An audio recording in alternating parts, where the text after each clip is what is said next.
Hello and good afternoon. Welcome everybody to today's webinar on the latest real costs of new housing delivery research.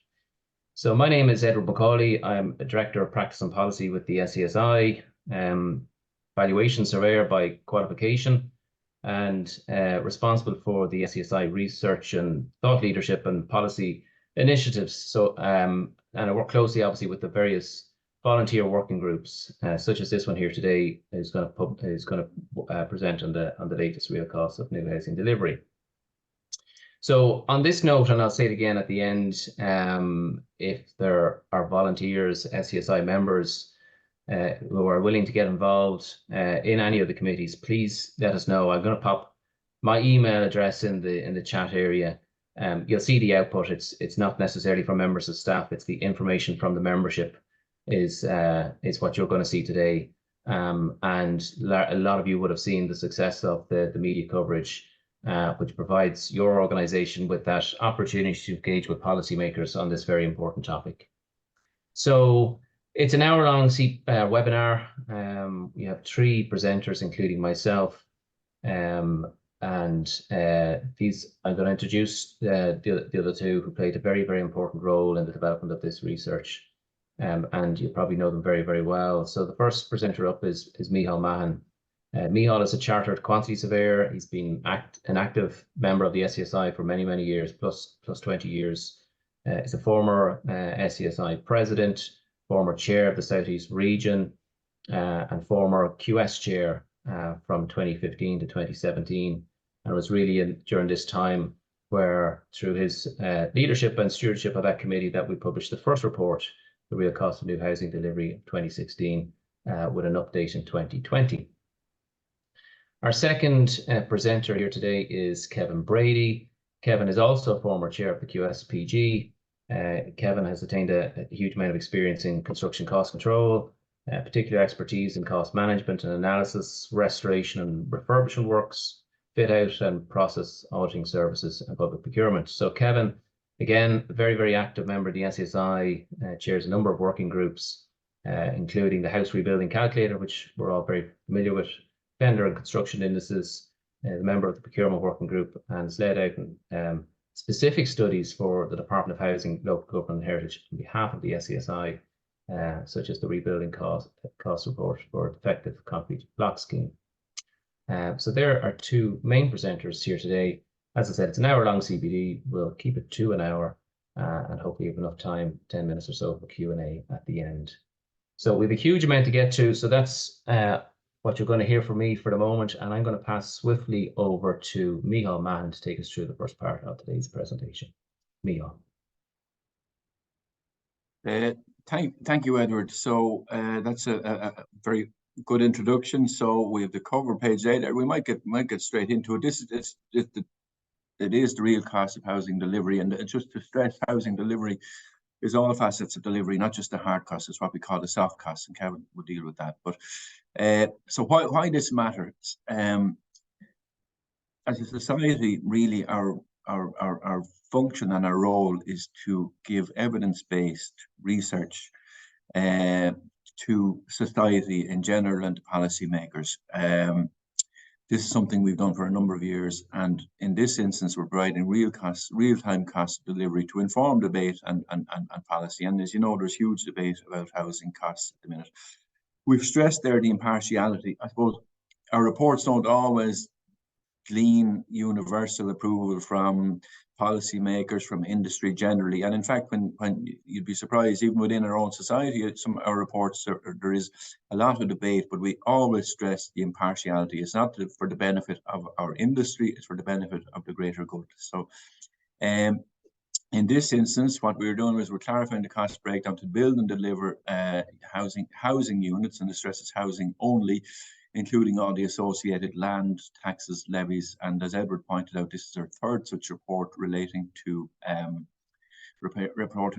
housing.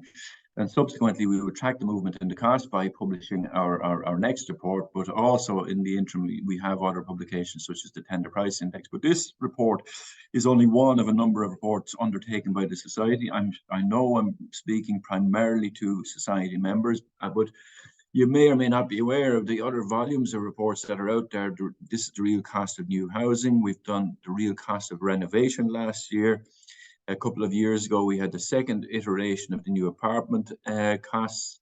We annually produce the insurance, the house reinstatement insurance valuation. So we produce a massive volume of material. And to go back to Edward's point, we really, it really is, as a member, it really is good to get involved, you know, in a committee, in a working group. You don't have to get involved in a committee for years on end, but get involved for a full year. Just get involved in a working group to take on a task that you feel you have a specialization in particularly. It is beneficial. It does improve your network, and it also improves just your overall general knowledge of what's happening in the industry. So I would re-stress that again, what Edward has just said. So if we move on to the next slide, please, Edward. So this report deals exclusively with 3-bed semi-Ds. We've taken the average cost is 114 square meters, and this originates from the very first report in 2016. It was the most prevalent type of housing within the industry at the time, and we've continued in that vein. And it still is, despite a trend towards apartment living, smaller units, etc. It is still the most prevalent and sought after housing unit in the country. So we've continued in 2023 with the three bed of that size. So it's the third report. In 2016 and 2020, we dealt with the Greater Dublin area only. This year, for the first time, we have broadened it out to 6 other regions. I'll deal with the regions in the next slide. But and I would, at this point, like to thank all the members who have contributed, submitted data to us in relation to all of those regions. There was a massive body of work undertaken by volunteers, not just us in the working group headquarters, but also we have to acknowledge the returns that we received from our QS members across the country. So the working group was made up of QS and valuation surveyors. So just again reflects the overall holistic approach we can bring into society to these things. It's a very big sample size. The study covers over 8,500 private developer-led projects, which is a significant number. You know, if you look at the average output of, say, 30,000 units in the country, you know, it's almost 30% of the output of the country annually. So it's a very significant sample size. And Edward will deal with market values, but our market values utilised in the report are gleaned from across 61 developments. So to clarify the regions, the Greater Dublin area covers Dublin, Meath, Kildare, Wicklow. Northwest is Roscommon, Mayo and Sligo. Northeast is Louth, Midlands, Tip, Laois and Offaly. Southeast, Kilkenny, Waterford, Wexford, Cork. Obviously Cork, we had to give you your own region if we have any Cork members, goes without saying. And the Galway region. And I would stress, you can see there are some areas not covered. Again, we are really, it's very important for our reports to be evidence-based. We just didn't have enough returns, quite honestly, for some of the other counties that are not listed there. So we would encourage members within those other areas for the next report to get involved. So, okay, just to stress, averages, it's really important because I know a lot of you on there are QSs in particular, and you'll be looking at costs, and you'll be looking at costs for your region, and you might be saying it's too high or too low compared to what you're seeing. This is averages. These developments, they're different, there's different scales. In some instances, there will be direct build. In other instances, main contractors will be outsourced. Each house type can be different, etc. So just to note, it's averages, and we have to stress the averages. As we note there, the construction sector, it's not one homogeneous block. There's no one size fits all, but to do a report like this, you have to deal exclusively in averages, okay? So just remember that as we go. So key elements of the research, it's the average delivery cost, as said, of private housing across 7 regions. We looked at the viability of the private developments, which Edward will deal with, and affordability of private housing. We've talked briefly on public sector housing delivery, not much, and we'll come to recommendations. So with that, I'll hand over to Kevin Brady to look at the detail of the costs. Thanks, Michal. So if we focus in here just on the Greater Dublin area, the key highlights from that particular area, we have a table there showing 2023 figures and 2020 figures when the last report was published. As you can see, the total delivery cost that's encompassed within the report is €461,437 for 2023. It's about a 90,000 uplift in the delivery costs from 2020. If we look at the hard cost, which is your bricks, your mortar, your structure, your roof, your site works, etc., that's sitting at 227,000 in 2023 and 178. It's about a 27% uplift in hard costs. In soft costs, the land, the levies, the fees, etc., is about an uplift of 21% increase in our soft costs. So overall, the increase is about 24% increase in total delivery costs, which would represent a 7% increase of the last 3.5 years since our last report. If we look back further on 2016, the total delivery cost of the house was reported to be 330. So again, there's a significant uplift from our very first report on this particular one, but that can be explained through market factors that have been encountered, such as the COVID pandemic, the Ukraine war, supply chain issues, material shortages, etc. So moving on then to our next slide, which is the costing template. So to give people a bit of background of how these figures are calculated and the science behind it, there is a costing template that we've developed, which is shown on screen there, which we've issued out to members to price and collate the cost on. So as you can see, we go down through all the details in the hard costs, the superstructure, the substructure, the completions, finishes, right the way through to site development costs and site works. We've sought the information and got data on the professional fees, right the way through to finance costs and VAT and margins. So as you can see, this is the data that we would have got back for the 461. I would note that the percentages on the right-hand side there are effectively the percentage of the sum against the total 461. In case anybody is looking at that on the VAT there, it's 11% increase. It's not. It's 11% of the overall 461,000 for the total delivery cost. So the key highlights here, if we look at the various regions, obviously there's a 30% difference from high in GDA down to Northwest, where the GDA is sitting at 4,048 a square metre and the Northwest at 3,104 a square metre. There is variances then between the high and low regions on the soft costs, which we've seen to be circa 49%, and the variances on the high to low and regions on the hard costs is sitting around 15%. So as you can see, there's a good spread, and as I reiterate, I suppose, from Michal's perspective, their average costs from the data set that we received. So now to look at the breakdown or percentage breakdown of the delivery costs from the survey. So as you can see, soft costs represent 47% and hard costs represent 53%.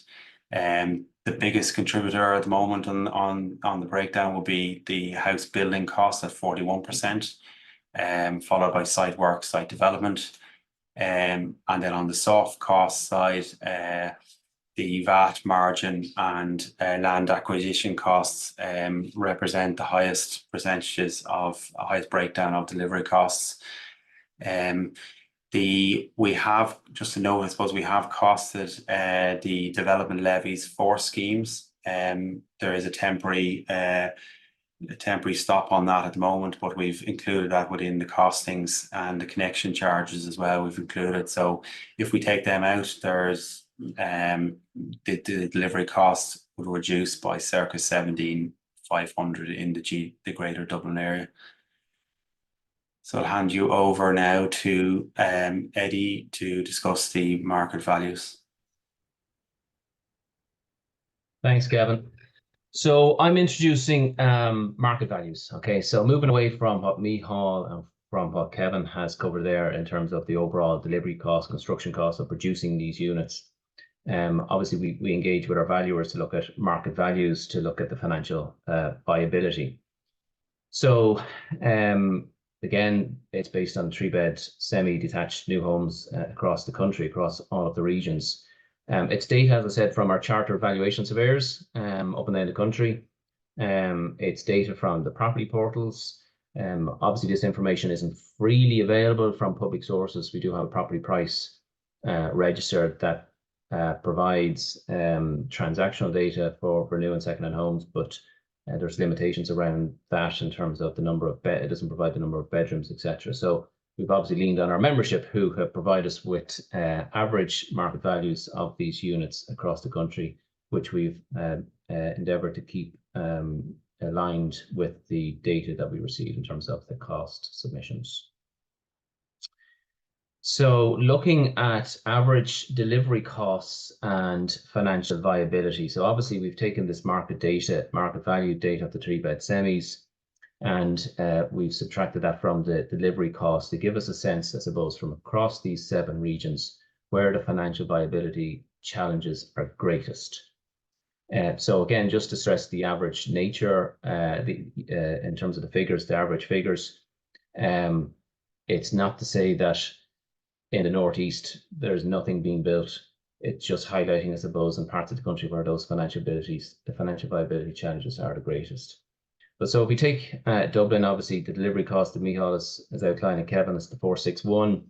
The market value data provided by our members at 464. So it's at a level of equilibrium, I suppose, to be fair to say, in terms of that financial viability, similar with Galway. And we've seen, typically where market values are the strongest, where the market is able to, I suppose, pay that premium. And location is key, really, in terms of where the financial viability works and where it doesn't work. Interestingly, I suppose, looking at some of the regions, including Cork, that has the second highest delivery cost at 433. And that I suppose we're seeing strong labour costs and in that region. So from a financial viability perspective, it's shown minus 50k on average. So moving on away, I suppose, from financial viability, which provides that overall sort of health check on the market, to affordability. So through the lens of affordability, we have focused in on your main buyer out there, which is typically your first-time buyer for new homes.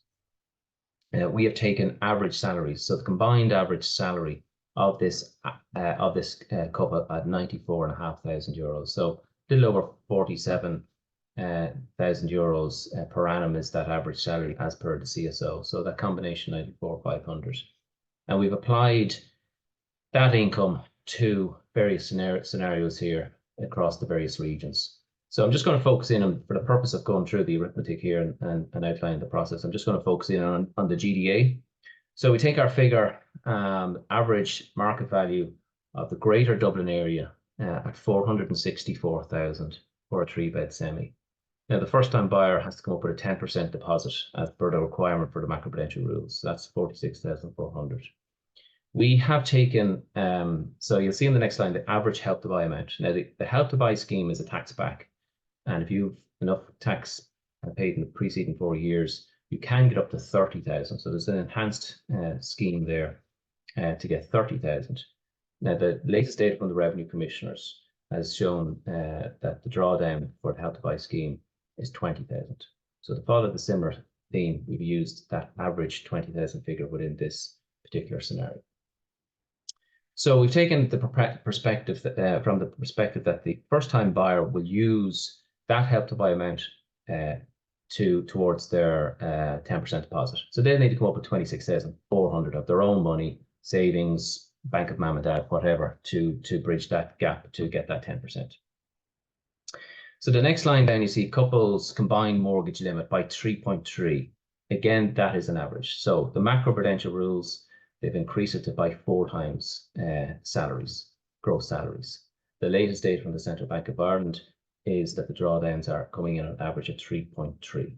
So again, you know, I'm sure the higher cost of money, higher cost of interest rates, each first-time buyer is stress tested on a case-by-case basis on their ability to repay, and a lot of that has informed this figure of 3.3. So that gives them at 312,000 in terms of that combined mortgage limit. So purchase capacity post all the government supports, 358,400 in their pocket to bid, essentially, leaving an affordability gap or a result there of minus 105,000. And you can see across the board in green there is where the regions are most affordable. So interestingly, you're getting the vibe that obviously the Greater Dublin area and and Galway are where the financial viability challenges are less so, but from an affordability perspective, they're the most some of the most unaffordable regions for your first-time buyer. So if we take a look at it from the flip side, I suppose, and the media really focused in on this when we did launch the report at our national conference there just prior to Christmas. They looked at the first-time buyer, what's the average salary needed to purchase at this sort of level. So this is about 127,000 euros per annum figure surfaced in some of the headlines. So if we look at this in a bit more detail, again, just for the purposes of the fact that it's on the first column, we're just going to look at the GDA by way of an example. The average market value, 464,000. Using that 3.3 times loan to income ratio is that 126,500 is the average salary required as a couple or an individual to purchase at that sort of level. Now, if it was increased, if you did get it by 4 times, that obviously will reduce to 104,000. And I think Lisney came out with a report there about a week ago highlighting the fact that they're seeing a lot more 6-figure earners, I suppose, really at the sort of the bidding table in order to purchase at that level, particularly for new homes. So moving on, I'm just going to run through a couple of scenarios here because we've talked a little bit about the Help to Buy. We've built in the Help to Buy scheme into these affordability scenarios, but we haven't looked at the first home scheme. The reason why we didn't look at the first home scheme previously is because the first home scheme is based on a local authority area. So there's price ceilings for each county essentially, or local authority area. So we'll run this through the arithmetic and see what way affordability looks in terms of our 3-bed semi example. So I'm just putting Dublin. Again, look, we're running the average market values, just taking a perspective that the average combined salary in this situation, 100K. Average market value in Dublin is 530,000. So we put out Dublin specifically from the GDA. Our members to our submissions, our valuers have provided average data of 530,000 on average to buy new 3-bed semi in Dublin.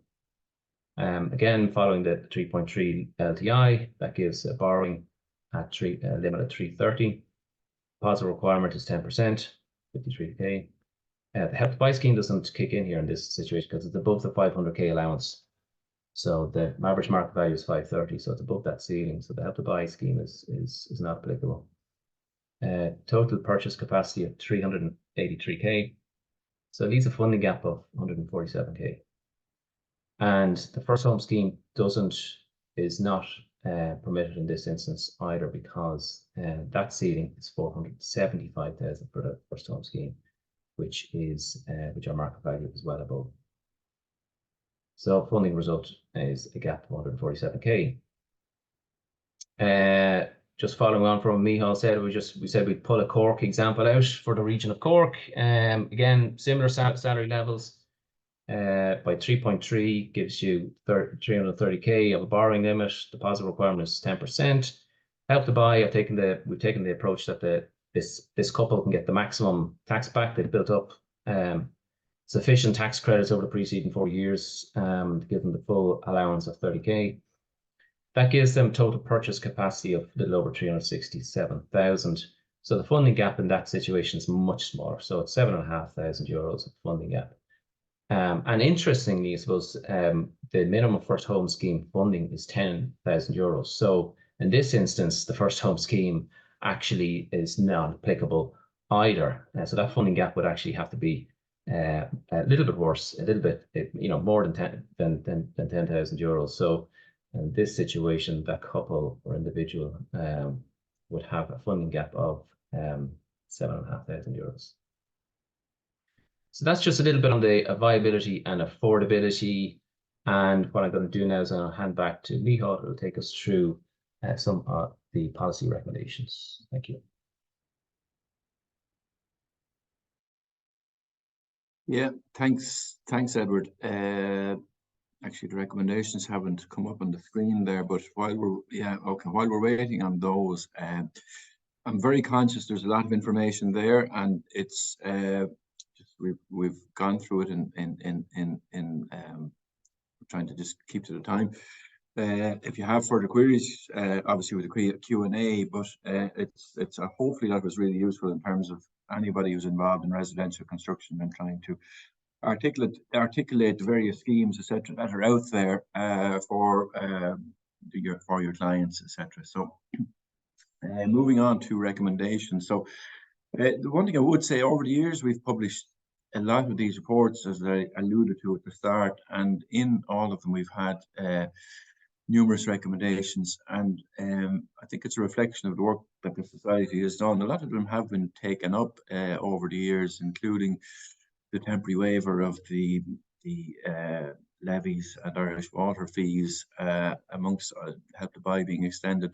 A lot of them have been taken up over the years. So I suppose it does go to show the weight with which the Society's reports are taken by policymakers. And I'm not saying it's exclusively down to our reports that these things were introduced, but certainly we are in constant contact with policymakers, and indeed the guys were in, our president was in yesterday in the Oireachtas Committee. So just for members who may not be aware of that, of what's happening in the background and what the Society is actually actively involved in. So coming to these recommendations, they're not in any order of priority or importance, to be honest. I'll deal with them as we see them there. But the reviewed first home price scheme price ceilings, I think that has now happened and is underway.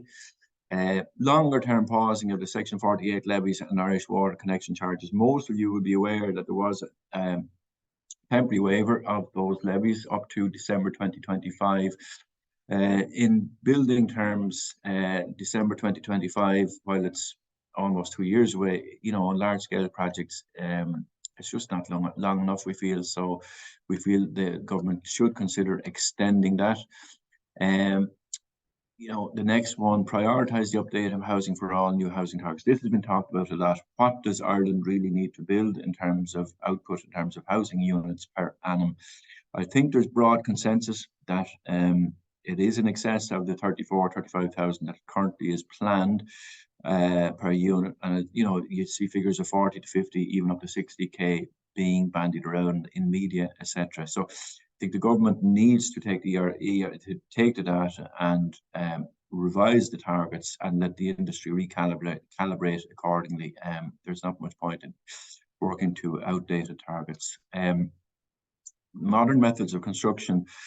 Obviously, we feel, given the skills shortage and given the environmental benefits of modern methods of construction, we do feel it should be utilised more for housing.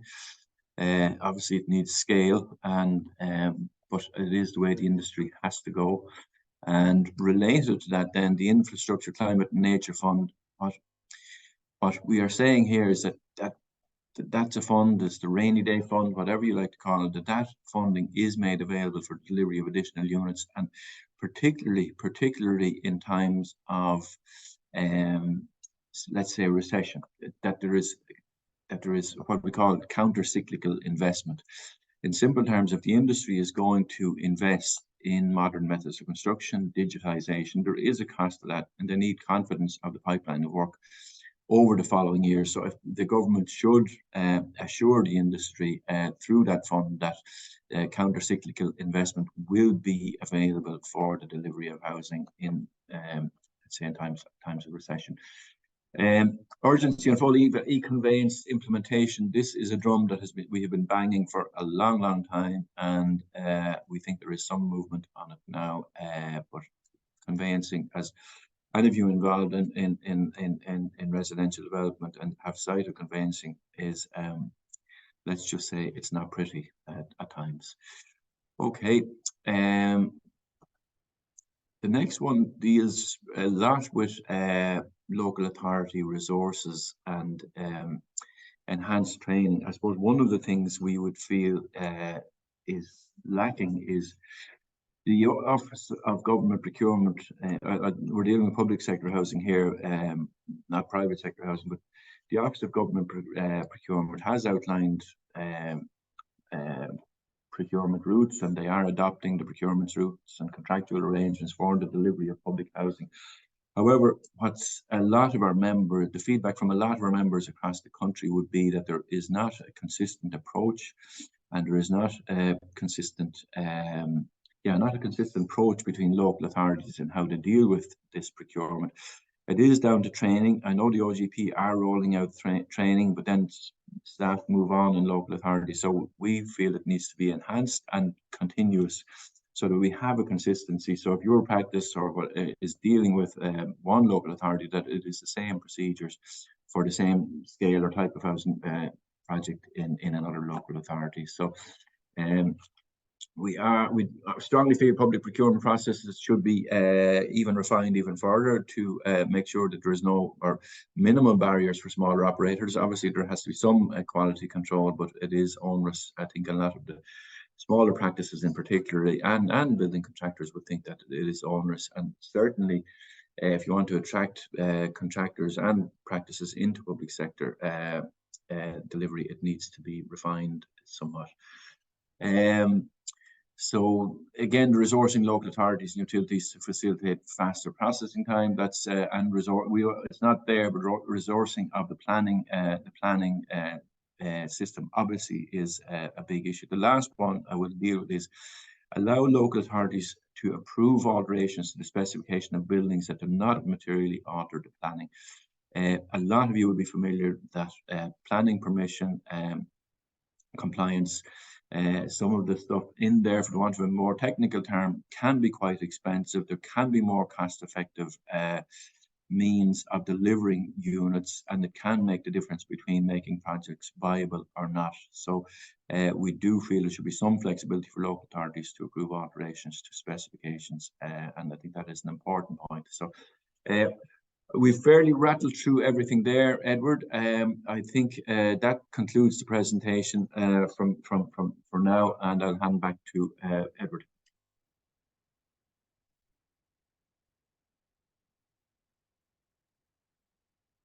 Thank you, Michal and Kevin. It's when I reflect back on the policy recommendations, and we as a working group and as a policy committee deliberated over those for quite some time, even post the report and the drafting of the report and having all the findings.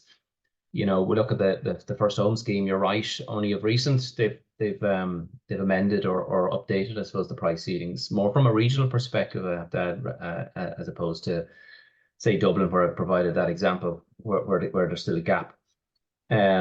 There's a huge amount of engagement politically since we published this report. So I spoke earlier on about the national coverage across various media channels. We did pre-briefings with the Department of Housing, and Taoiseach's office, Deeper and other offices within government, and a lot of engagement even into the new year with opposition, with TDs generally. And to be fair, they are looking at ways, at other ways, I suppose, of reducing costs. And if you look at our policy recommendations, it's heavily weighted towards the reducing of costs. It's easy to introduce a new scheme that may or may not add to house values or whatever. It's, you know, the toughest part is to identify a recipe of ways to continually chip away at the underlying costs and ensure affordability is bridged at that level. So it's a piece of research, and again, thanks to the huge amount of volunteers and wider membership who provided these submissions. Without it, we simply would not be in this position to have the year of government and have the year of policymakers. And again, without echoing it or labouring the point, I put my email address there. If anyone has any interest whatsoever in getting involved in similar reports or would like just to learn a little bit more, so what's in the pipeline of activity, do drop me a mail and we'll have a chat about it. Edward, sorry, can I just say there, and I suppose it's something I neglected to say, but the Department of Housing, on foot of a couple of our reports, have commenced detailed studies on how to reduce, to your point there, just about the reduction of costs. They've detailed studies in relation to the hard cost of building and they're now, just by way of update for members, there was a study done last year which compared the costs of construction, hard cost of construction for various tenure types across a couple of European countries, but they're now looking at standardization. They're looking at how building costs can be made more cost effective in Ireland, and they're currently preparing a draft to issue to consultants for a detailed review of the soft costs. So just to let people know that this is all happening in the background, and just watch this space as the department issues their publications. We will be commenting on them in due course as well, obviously. Okay, thanks, Michal. So look, I invite participants, if you have any questions, pop into the Q&A and I'll monitor that as it comes in.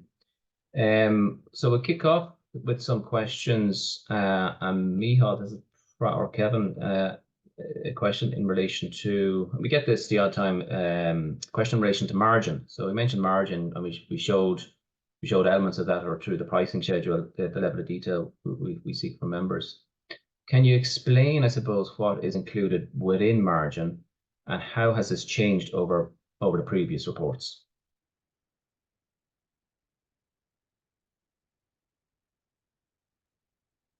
I'll let you take that one, Michal.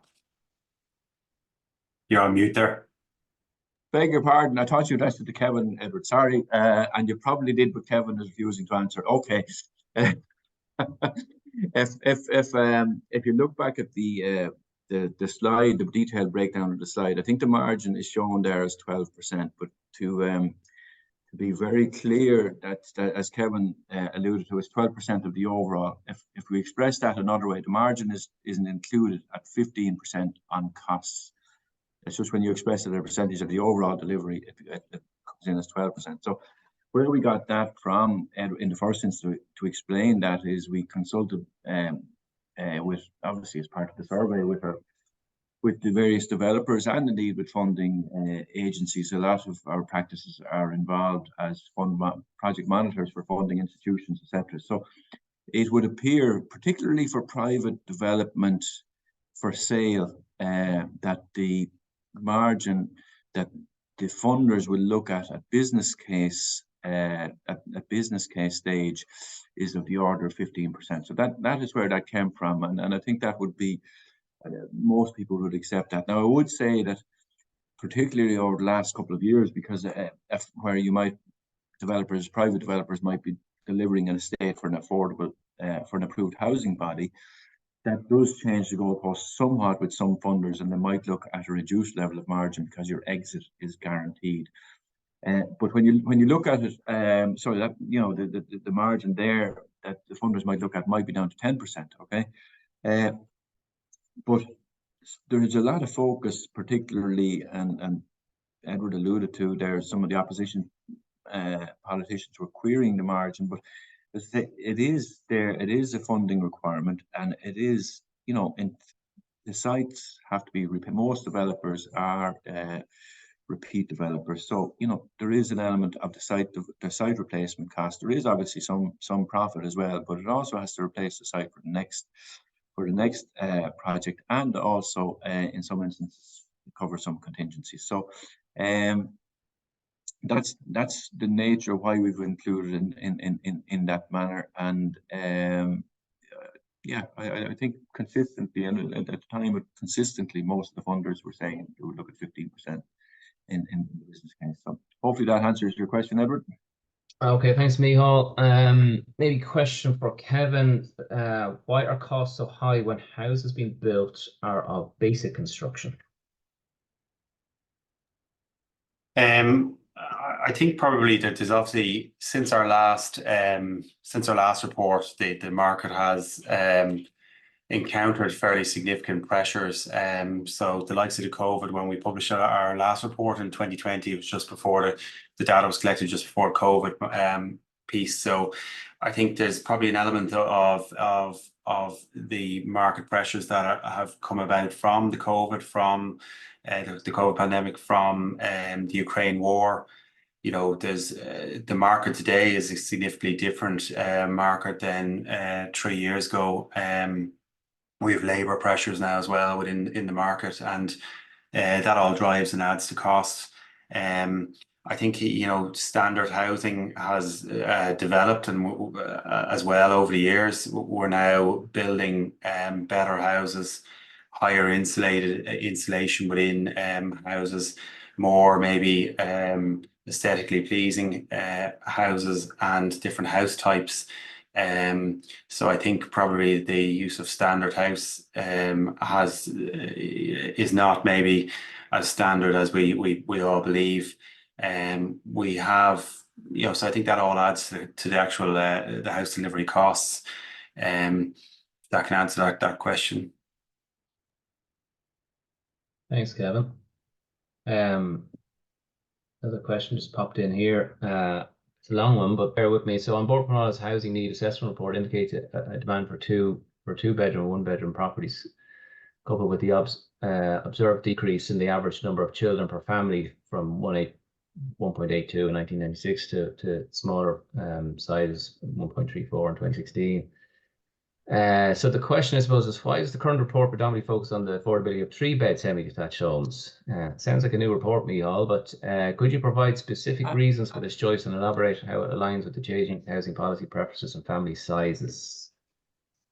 Yeah, well, I had tried to deal with that at the very beginning of the presentation, in that I was very clear it's based on the 3-bed semi, which this is our third iteration of this report since 2016. 3-bed semis was still the most prevalent and popular form of housing, and at that time, and actually still is. But absolutely take the point about the 1 and 2 bed units, and I think we have dealt with that primarily through our apartment cost study, where we run the same affordability and viability scenarios. That will be updated, I would imagine, this year, probably early next year, and it's certainly something we could look at in terms of changing the housing type for the next report. But for consistency going through with the previous 2 reports, we stayed with the 3-bed semi, and as I say, it is still the most prevalent type of housing across the country. And that's likely to evolve, isn't it, guys? I mean, we mentioned the new guidelines around the design guidelines around more sustainable delivery of homes. So that sort of more densification, own door access typology now that will more than likely emerge, you know. So again, I don't want to commit the organization here, but but the likelihood that, you know, that will also change to reflect, I suppose, those new typologies. So it is absolutely. It's all, the industry is evolving now at a rapid pace, Edward, and you're right. And we mentioned MMC earlier, but those sustainable apartment building is very expensive. So those sustainable guidelines will hopefully mean that you can build more dense housing schemes, which should result actually in the delivery cost of housing. Hopefully, we should have a beneficial cost effect on the delivery of housing. Hopefully, so. But we'll watch this space and deal with it as it evolves from a society perspective. Somewhat following that theme, I suppose, a question on the MMC. So does the report include MMC, and how much cheaper is MMC versus traditional construction? I don't know if Micheál or Kevin wants to take. Yeah, I'll take that one. In terms of MMC, we have included, I suppose, the report covers off traditional blockwork built housing, and some of the data set includes for timber frame. So maybe covers some modern methods of construction, but from our experience, I suppose, and what we've seen come back in some of the data set, that obviously MMC will have a quicker time frame and program, but it seems to be a little bit more costly than traditional methods. Obviously that as modern methods become maybe more set in the market, maybe that might change in the future. But at the moment, what we're seeing from our experience is that it is slightly more expensive to build in modern methods, but quicker on program. Okay, that's good to hear. Again, somewhat segues with this. It's more of a statement coming in than a question, but with the prices of homes in Ireland, people have decided not to have children even. People have heavily decided to leave the country as not feasible to buy, and that is for sure the case, you know. And I think Ireland is still dealing with the legacy issue of the crash, you know, many years ago. And we're very slow to react to that sort of pent up demand over the period of time. We're still paying the price of it. There's no through government supports. Look, to be fair, there's a lot been thrown at this problem. There is. In terms of funding, you know, be it property vacancy grants, you know, they've increased that to get more vacant derelict stock back to use. We spoke about Croí Cónaithe on the apartment side. We know the Help to Buy, we know the First Home Scheme. So there's a huge amount of funding there. I suppose some of the challenges here, of course, and we see this through our tender price index reports and other surveys, and it's becoming more and more of a prevalent issue now that the material price inflation has sort of waned a little bit, is the labour. Yeah. There's just not enough boots on the ground, not enough individuals out on site being made available to produce these units. And there's other big challenges there, planning wise and so on. But the labour is becoming a big issue. Yeah, 100%, Edward. I would also say it's not. That message is 100% correct, but it's not unique to Ireland. It's very much a Western problem we have, and you know, until such time as affordability is aligned with, or viability is aligned with viability, it is going to be an issue. So and hopefully we can get to that space, but it does appear a while off. But just to make a point, it's not unique to Ireland, and if you look at any of the Western democracies, it's a lot of them, it's certainly a big issue. Yeah, I think, you know, and another question in here, why do you think there's such a shortage of skilled labour? And I think there's probably, you know, whatever, every cloud has a silver lining. We're looking at the commercial market. Office development is not where it was, you know, previously, and in terms of activities and new construction and so on. And will the residential sector benefit from that labour force potentially, you know? But yeah, I think it's quite clear, and we're actually pushing. We were issuing our latest tender price index report. I believe it'll be at some point next week. So, you know, there's obviously a lot coming through in terms of the labour shortage and particular skill sets that are missing out there in the industry. So I don't know if you have any other observations, guys, that you're seeing on the ground, particularly in the labour skills shortage piece. No, I think, you know, there might be a change with this year with commercial sector maybe coming down based on the comments that we're receiving, but which might hopefully transfer into the residential sector. But you know, there's probably not enough people coming into the industry and apprenticeships on the various trades, etc. There's larger commercial jobs taking up that workforce as well. So I think you know, hopefully that might change and might swing towards the residential sector. Yeah. Apprenticeships are increasing, but more and more it's the electrical and other trades. It's less of the wet trades are they're apparently obviously becoming unattractive. So it goes back to Kevin's earlier point about the modern methods of construction. The industry will have to adapt to reflect the lack of boots on the ground. We'll watch this space over the next few years. A couple of more questions to go through, and then we can conclude, guys. Question here just in terms of Ireland and how expensive or cheaper is Ireland compared to other EU countries. We get this now and again, this type of question. I don't know if Michal, do you want to take that? Well, briefly, because it's a very broad question, and the difficulty you have with comparing European other jurisdictions is that it's not exactly like for like. But for my sins, I was on a steering group with the Department of Housing that undertook a study last year, which was prepared actually by Mitchell McDermott Quantity Surveyors, and they compared costs, hard costs only, not site works, just the house building costs with Birmingham and a city in Germany and a city in the Netherlands, which I cannot remember, to my shame. But undoubtedly, and we compare, it was Dublin costs now, not any other region that was compared, and the Irish hard costs were up, were more expensive by of the order of 10% more maybe than Birmingham. They were a bit more on, so we are more expensive. But again, you just really have to delve into the detail of like for like comparisons. So we're slightly more expensive. We're certainly up in the higher averages of the European construction costs for housing for sure. Thanks, Michal. Apologies for switching into the macro and back to the detail. I'm trying to categorize these as they come in as best possible, but we have just a question back to margin, I suppose, and the cost template. Does the margin cost template factor in company overheads? I presume it does it? Yeah. It does, yeah. Yeah. You're on mute there, Michal. Sorry, no, absolutely. So Kevin, you would answer it. It does absolutely. That's has to capture everything after your delivery costs. Yeah. Okay.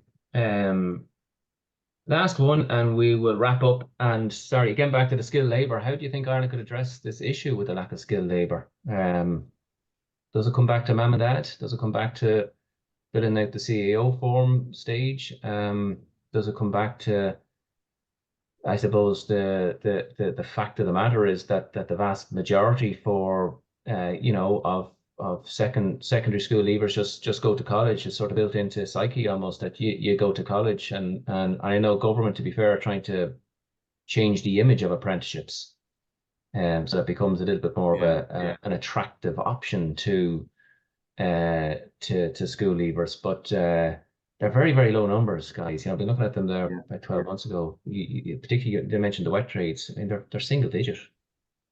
Yeah.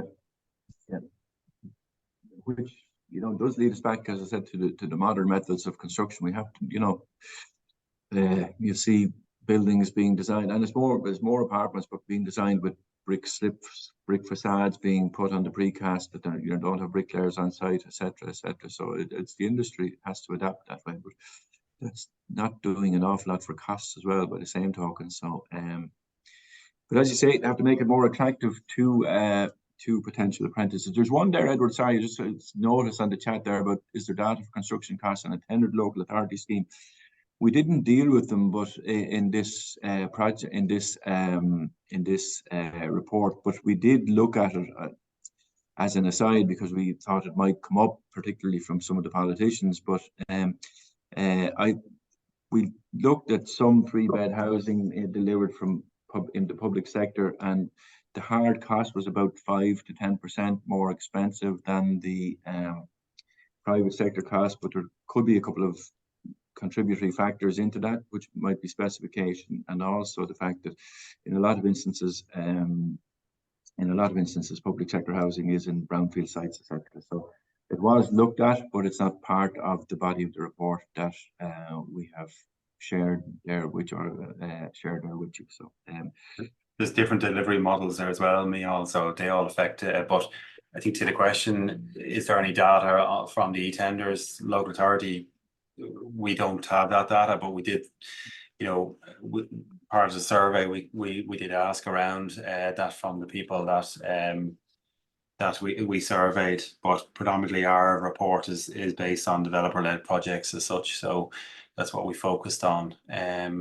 But perhaps we need to look into that in more detail for the next report. Yeah.